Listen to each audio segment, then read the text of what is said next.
က်အချိန်မတော်ရှင်ဘတ်အောင်လာရင်လှုပ်ဆောင်တင်သည့်အရေးပေါ်အဆင့်၅ချက်ညဘက်အိပ်ရတဲ့မှာရုတ်တရက်ရင်ပတ်အောင်လာတဲ့အခါလူများစုကထိတ်လန့်ပြီးဘာလို့ရမှန်းမသိဖြစ်တတ်ကြပါတယ်ဒီလိုအချိန်မျိုးမှာစစ်တင်ညီမှုနဲ့မှန်ကန်တဲ့ခြေလှမ်းတွေလှမ်းတတ်ဖို့ကအရေးကြီးပါတယ်ချက်ချင်းလှုပ်ဆောင်တင်သည့်အရေးပေါ်အဆင့်၅ချက်နံပါတ်1ချက်ချင်းထိုင်ပါသို့မဟုတ်ခေါင်းမြင့်မြင့်နဲ့အိပ်ပါလက်မအိပ်ပါနဲ့ခေါင်းကိုမြင့်ထားပြီးခန္ဓာကိုယ်အပေါ်ပိုင်းကိုမြင့်တင်ထားပါဒါနှလုံးစီကိုသွေးစစ်စစ်မှုကိုပုံမကောင်းမွန်စေပါတယ်နံပါတ်2စိတ်ကိုငြိမ်အောင်ထားပြီးအသက်ကိုဖြည်းဖြည်းချင်းရှူပါအသက်ရှူမြန်သွားတာဟာရင်ပတ်အောင်ခြင်းကိုပိုဆိုးစေနိုင်ပါတယ်မျက်စိနှိပ်ပြီး1 2 3 4လို့ဆိုပါအသက်ကိုဖြည်းဖြည်းချင်းရှူသွင်းပါ1 2 3 4 5 6အထိအသက်ကိုအောင်ထားရပါမယ်1 2 3 4 5 6ပုံရှိလို့ဆိုပါဖြည်းဖြည်းချင်းပြန်ရှူထုတ်ပါ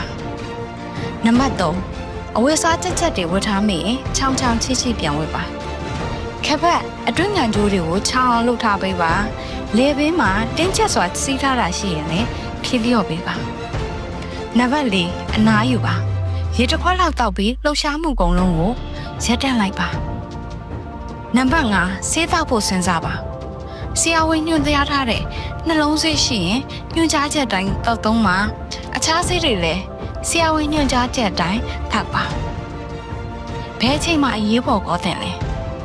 ဒီလက္ခဏာတွေကတစ်ခုခုပါလာရင်ချက်ချင်းဆေးရုံဆေးကန်းသွားဖို့သို့မဟုတ်ချက်ချင်းအကူအညီတောင်းပါရင်ပတ်အောင်တာ9မိနစ်ထက်ကြာနေပြီးတဲ့ဆိုရင်ချွေးစည်းတွေပြန်နေပြီဆိုရင်အသက်ရှူရခတ်နေပြီဆိုရင်ပြုတ်အိုင်ခြင်းစိတ်သို့မဟုတ်အန်နေပြီဆိုရင်မိုးဝေလာပြီဆိုရင်လက်မငုတ်မေးရိုးကြောဘက်ကိုနာကျင်မှုတွေပြင်းထန်လာပြီဆိုရင်ဘာကြောင့်နံပါတ်မှာပိုအောင်တတ်တာလဲ